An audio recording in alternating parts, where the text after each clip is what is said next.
ছোট্ট ছোট্ট পায়ে গুটি গুটি পায়ে এই রুদ্রদ্বীপ সাহিত্য সংস্কৃতিকে একটা বছর পূর্ণ করল এবং দীপাঞ্জন মনোবাসনা এবং স্ব ইচ্ছায় এই উভয়ের মিশ্রিত ফলস্বরূপ তার এই সাহিত্য জগতে পদচালন।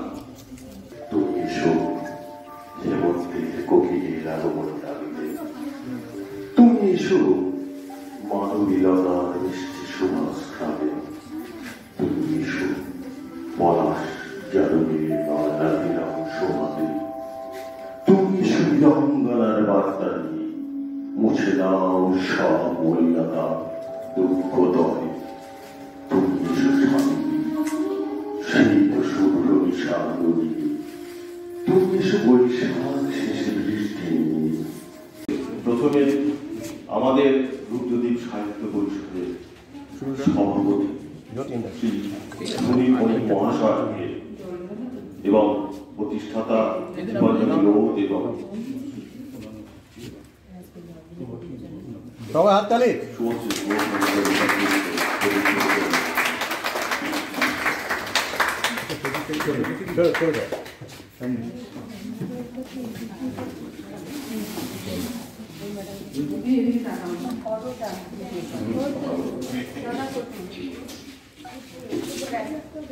শুরু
অনেক ধন্যবাদ মাননীয় দীপাঞ্জন লোক এবং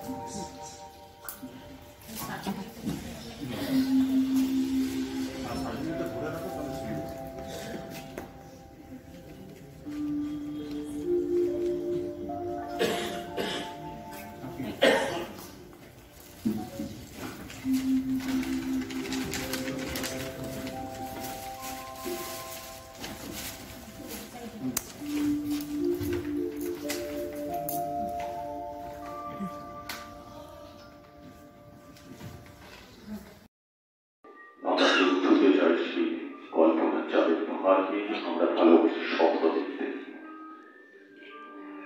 এই স্বপ্নই হোক আগামী উত্তরণের চাবিকাঠি। সেই আপনাদের অসংখ্য ভালোবাসা, স্নেহ, মমতাকে মাথার উপরে আমি এইবার স্পর্ধা করেছি একটা ছোট্ট কবিতার বই লেখার জন্য। আমি অনুরোধ করেছি পরিষ্কার পরিচ্ছন্ন বাটিতে করে মুড়ি আর ঘুগনি এনে দিল, সঙ্গে চা। নিজেও এসে বসলো দাওয়ায়। এটা ওটা কথায় জানলাম যত বিঘা জমির মালিক ছিল পুরোটাই বন্ধকি রেখে সুদের টাকা নিয়েছিল ও মহাজনের কাছে। এত বছর হয়ে গেছে সেই জমিতেই মুনিশ খাটে ও এখন। প্রায় না খেয়ে কোনোদিন আধপেটা খেয়ে ও শোধ করে সেই সুদের টাকা। দমটা বলেছে টাকার অভাবে, প্রায় বিনা চিকিৎসায়। ঘরের চাল সারাতে পারেনি কয়েক বছর। জল পড়ে, ঘরের মাটির দেওয়ালে নাকি ধসে পড়েছে। কি বা করতে পারি আমি? সাময়িক কিছু টাকা দিয়ে তো এই সমস্যার কোনো চিরস্থায়ী সমাধান সম্ভব নয়। যার কাছ থেকেও জমি বন্ধক রেখে টাকা নিয়েছে তাকে আমি হাড়ে হাড়ে চিনি। সুদ মেটাতে মেটাতেই রহমতের জীবন শেষ হয়ে যাবে। ওই জমি ও কোনোদিনই আর হাতে ফেরত পাবে না। আমি এসেছি খবর পেলে ওই মহাজন একবার দেখা করতে আসে। একবার কি কিছু বলে দেখো, কোনো কি লাভ হবে? এসব যখন ভাবছি ঠিক সে সময় ওই মহাজন এসে হাজির। রহমত তাকে দেখে একদম তটস্থ। কি করবে, কোথায় বসাবে, চা দেবে কিনা এসব নিয়ে ব্যস্ত হয়ে পড়ল। খারাপ লাগলো ওই মহাজন লোকটার ভাবনা, যেন রহমত চাকর নাকি কৃতদাস। এত বিশ্রী ভাবে হুকুমের সাথে কথা বলছে, শুনে অবাক লাগছে। আমার সাথে অবশ্য খুবই বিনয়ী। শেষে কথাটা বললাম, রহমত কত টাকা ওর বিয়ে বাবদ ধার নিয়েছিল, কত সুদ দিয়েছে আর কতটাই বা বাকি আছে, এসব বুঝতে চেষ্টা করলাম। লোকটা মহাধূর্ত, কোন প্রশ্নেরই সঠিক স্পষ্ট জবাব না দিয়ে পাশ কাটাতে লাগলো। এমনিদিন দেখতে কদাকার, গলায় ভারী সোনার থ্রেড এবং একটা সোনার চেন, হাতে বালা, মোটা কালো, মুখটাও দেখতে বদখত। নিজে যা নয় তাই ভুল হিসেব দিয়ে কথায় কথায় তোড়পে রহমতকে যাচ্ছে তাই অপমান করছিল। আর আমি কিছু বললেই কান এটো করে হেসে এমন চিবিয়ে চিবিয়ে মিথ্যে কথাগুলো বলছে যে শুনে মাথা গরম হয়ে যাচ্ছে। এটা কি মানুষ? যেন অশিক্ষিত গরিব এই লোকগুলোর রক্তচোষার লোককেই লোকটা বেঁচে আছে। অন্ধকার হয়ে গেছে। এ বাড়িটা ইলেকট্রিক কানেকশন নেই। হ্যারিকেনের কালির শীষ ওঠা আবছা আলোয় মনে হলো কালো পদাকার চেহারা ওই লোকটা কোন মানুষ নয়। মানুষের মতো চেহারা হলেও লোকটা একটা বড় সড়ো চোখ, যে নিঃশব্দে রহমতের মতো গরিব অসহায় লোকগুলোর রক্ত চুষেই চলেছে, আর আমৃত্যু চুষেই চলবে। এরা কি মানুষ? বংশ পরম্পরায় এর আসলে চোখ। দয়া মায়াহীন লোভী রক্ত নুরুক এক একটা ঘৃণ্য চোখ ছাড়া আর এরা কিছুই নয়, কিছু নয়।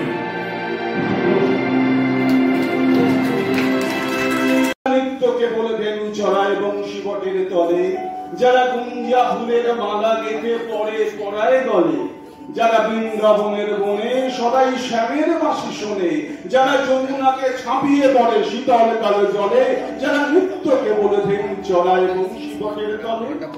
ওরে বিহান হলো জাগরে ভাই, ডাকে পরশ করে ওই যে নদী মন্ত্র নদী উঠল ঘরে ঘরে।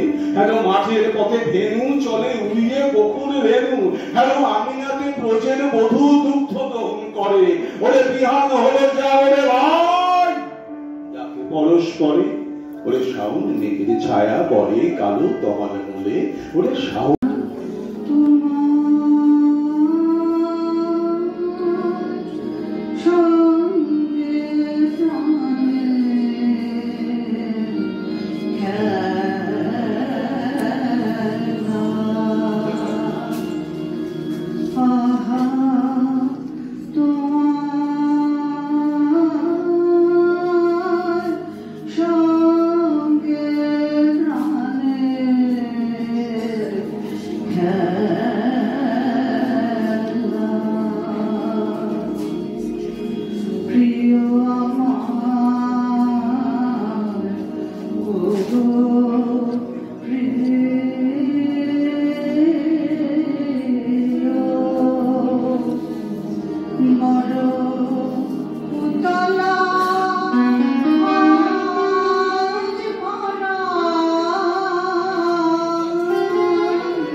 প্রথম যে দেখেছি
চোখের ভাষাটা পড়তে না পারাটা হয়তো কখনোই প্রেমের ব্যর্থতা নয়। পরিযায়ী সম্পর্কের জেরে অব্যক্ত থেকে যায় অনেক না বলা কথা, দূরত্ব বাড়তে থাকে, বিশ্বাস হারিয়ে যায় অবিশ্বাসের অতল গহ্বরে, কিন্তু ক্লান্তই মনে স্মৃতির পাতায় রেখে যায় পুরাতন প্রেমের কিছু জীবাশ্ম।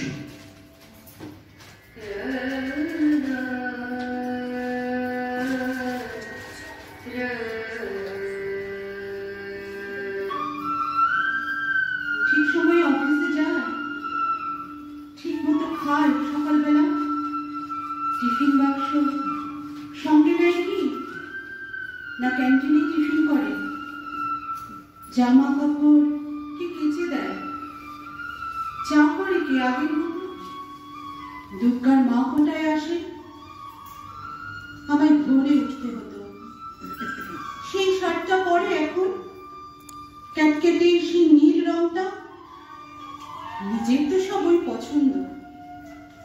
আমি অলিভ দিয়েছিলাম।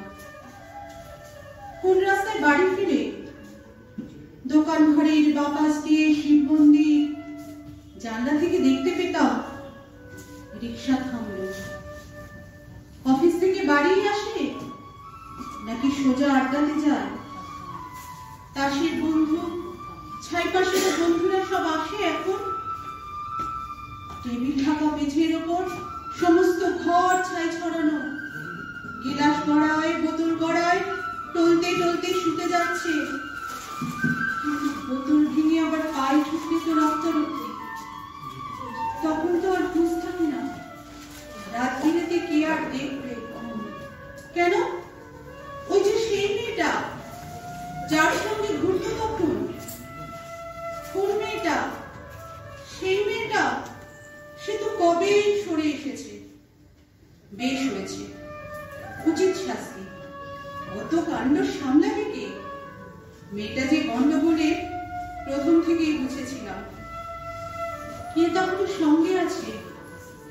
দাদা বৌদি, মা ভাই বোন, তিনকুলে তো কেউ ছিল না, একেবারে একলা এখন।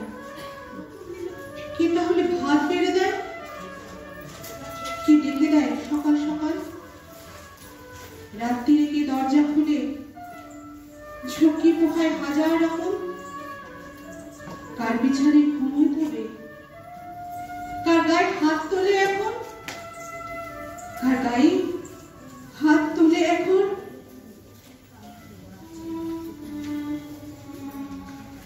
আমার যে দিন ভেসে গেছে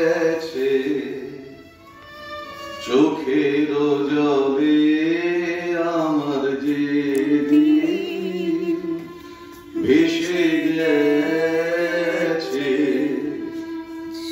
চোখের জলে, আমার যে দিন ভেসে গেছে তারি ছায়া পড়েছে শ্রাবণ গগন তলে, যে দিন ভেসে গেছে চোখের জলে, আমার যে দিন ভেসে গেছে।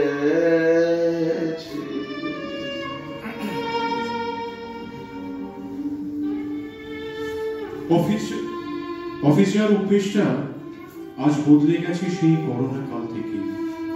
তাই সকালে খাওয়া বা টিফিন নেওয়ার ঝক্কিটা আজ আর নেই। সকাল থেকে সন্ধে, সন্ধে থেকে রাত আমার কাটে বাড়ির বেলা যাবে। জামা কাপড় কাচার ব্যাপারটা আমি নিজেই সারি, দায় সারাটা। রান্নাঘরটা আজ অবসানো বারোয়ারি ক্যান্টিনের মতন ভাব। দুর্গা মা হয়তো আমাকে কিছুটা বোঝে, কিন্তু আমাকে বুঝতে দেয় না। তাই আজও ছেড়ে যাইনি হয়তো। প্রতিদিন ঠিক সময় আসে, সব দায়িত্ব সামলায় ঠিক আগের মতন, কিন্তু আগের মতন আর কথা বলে না। রামধনুর ওই যে 7টি রং আজ কেন জানি না আমার চোখের ক্যানভাসে আর ধরা দেয় না। এমনকি প্রিয়সী নীল রংটা আজ কেন বদলে গেছে ওই অলিভ তুলির ছোঁয়ায়। দোকান ঘর, শিব মন্দির, আড্ডা ঠিক সব কিছু যে যার মতন আছে। শুধু জানলা থেকে দেখা অপেক্ষারত চোখ দুটো আজ আর নেই। জীবন যার তাসের ঘর, বন্ধুরা তো তার জীবনে হবেই দূর দূরান্ত। বোতল ভাঙার চোখটিটা বা রক্তারক্তি বাড়াবাড়ি ব্যাপারটা তাই আজ আর নেই। তবে সিগারেটটা কেন জানি না আমি ছাড়তে পারিনি আজও। কারণটা হয়তো এই যে সবাই ছেড়ে গেলেও ও তো আজও আমায় ছাড়েনি। আজ হয়তো আগের মতো অবুঝ নই আমি, জানি বুঝি আজ সব কিছু।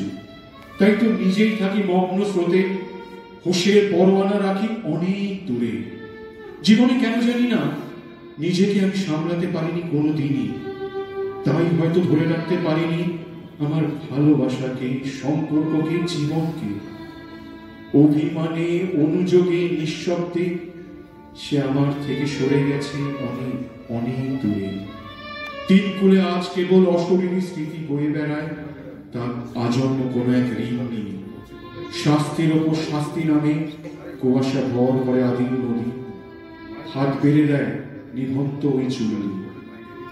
একা খাবার অভ্যেসটা আজ করতে হয়েছে রক্ত।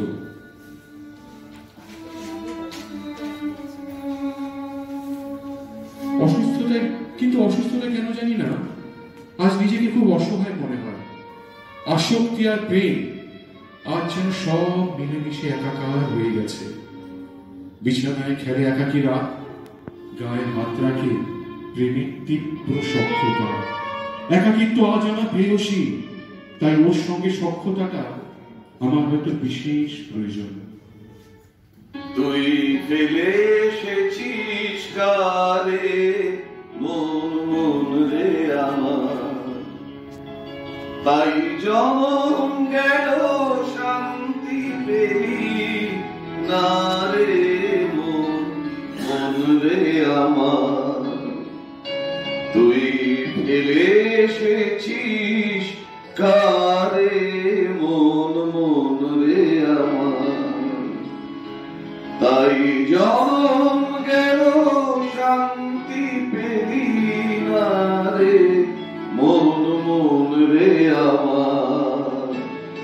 তুই ফেলে এসেছিস কারে মন রে আমার।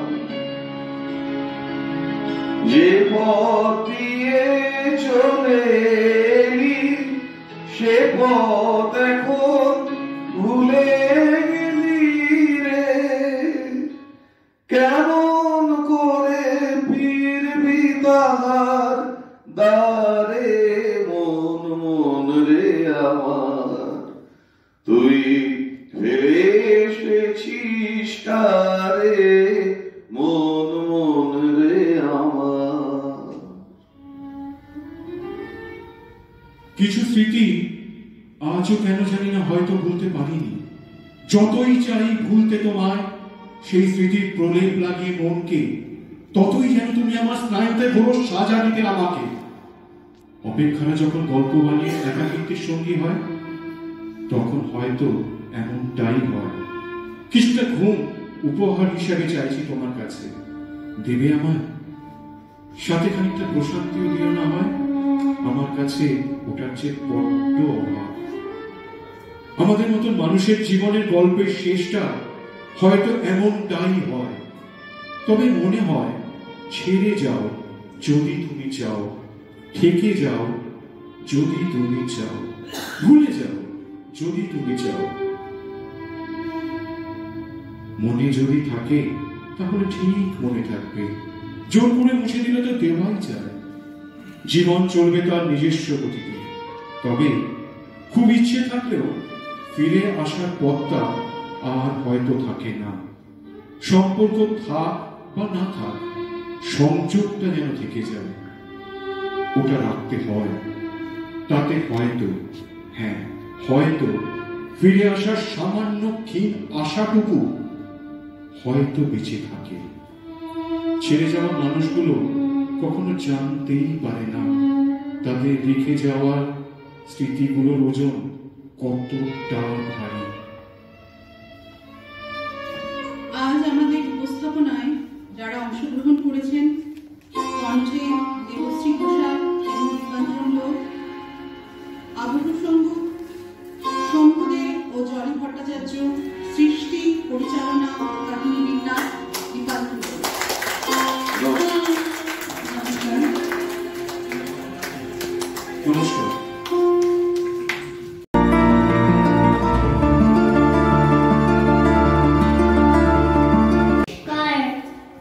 আমার নিবেদন বিদ্রোহী কবি কাজী নজরুল ইসলামের বিদ্রোহী। বলো বীর, বলো উন্নত শির, শির নেহারে আমার নত শির, ওই শিখার হিমাদ্রি। বলো বীর, বলো মহাবিশ্বের মহাকাশ ফাড়ি, চন্দ্র সূর্য গ্রহ তারা ছাড়ি, লোক লোক গোলক ভেদিয়া খোদার আসন আর রসছে দিয়া উঠিয়াছি চির বিস্ময় আমি বিশ্ববিধাত্রী। মোমলনের নিরস্ত্র ভগবান চলে রাজ রাজপিকা দীপ্ত জয়শ্রী। বলো বীর, আমি চির উন্নত শির, আমি চির দুর্দাম দুর্বিদিত নৃশংস মহাপ্রলয়ের আমি নটরাজ, আমি সাইক্লোন, আমি ধ্বংস, আমি মহাভয়, আমি অভিশাপ বৃদ্ধি, আমি দুর্বার, আমি ভেঙে ফেলি সব চুরমার, আমি অনিয়ম শৃঙ্খল, আমি দলে যাই যত বন্ধন, যত নিয়ম কানুন শৃঙ্খল, আমি মানি না কোনো আইন, আমি ভরা খোঁজি করি ভরা ডুবি, আমি তর্পেডো, আমি ভীম ভাসমান মাই, আমি ধূর্জাতি, আমি এরামেশে ঝড় অকাল বৈশাখী, আমি বিদ্রোহী সুত বিশ্ববিধাত্রী।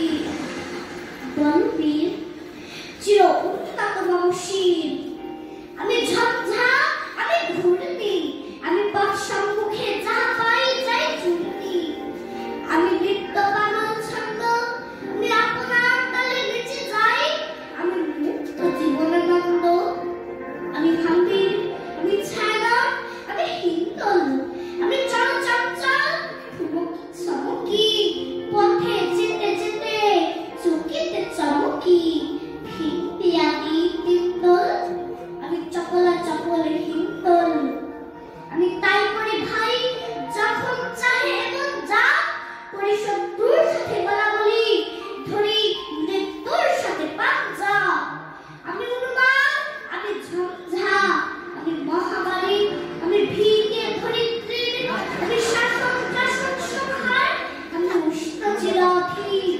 বলো বীর, আমি চির উন্নত শির, আমি চির দুরন্ত দুর্গম, আমি দুর্দম মম প্রাণের পেয়ালা হরদম খাই হরদম ভরপুর পথ, আমি কৌশিখা, আমি সাক্ষী চমকৌরি, আমি যজ্ঞ, আমি পুরোহিত, আমি অগ্নি, আমি সৃষ্টি, আমি ধ্বংস, আমি লোকালয়, আমি শ্মশান, আমি অবসান বিষাবসান, আমি ইন্দ্রাণী, সুপ্ত হাতে চাঁদ ফলে সূর্য, বহু এক হাতে বাঁকা বাঁশের বাঁশুরি, আর হাতে রণতুর্য, আমি কৃষ্ণকণ্ঠ, মন্থন বৃষ্টি আর ব্যথা বাড়ি দিয়ে, আমি ব্যোমকেশ, ধরি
নৌভঞ্জনের উল্লাস, আমি বাড়ি ধীর মহাকল্লোল।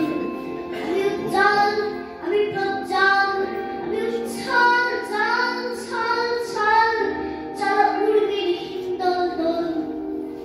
আমি বন্ধন হারা কুমারীর বেণী, দ্বন্দ্বে নয়নে বন্দী, আমি সরসীর দিদি, সরসীর প্রেম উদ্দাম। আমি ধন্যী, আমি উন্মন মন উদাসীন, আমি বিধবার বুকে চন্দন শ্বাস, হুতাশ আমি উদাসীন। আমি বঞ্চিত ব্যথা, পথবাসী চির গৃহহারা যত পথিকে, আমি অপমানিতের মরণ বেদনা, বিষ জ্বালা প্রিয় লাঞ্ছিত বুকে গতি ফের। আমি অভিমানী চিরক্ষুব্ধ হিয়ার কাতরতা, ব্যথা সুনিবিড় চিত চুম্বন চর কম্পন, আমি থর থর থর প্রথম পরশ কুমারীর। আমি গোপন প্রিয়ার চকিত চাকুনি, ছল করে দেখাও মুখর। আমি চকল মেয়ের ভালোবাসা, তার কাপড় চুরির কঙ্কন। আমি চিরশী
Oh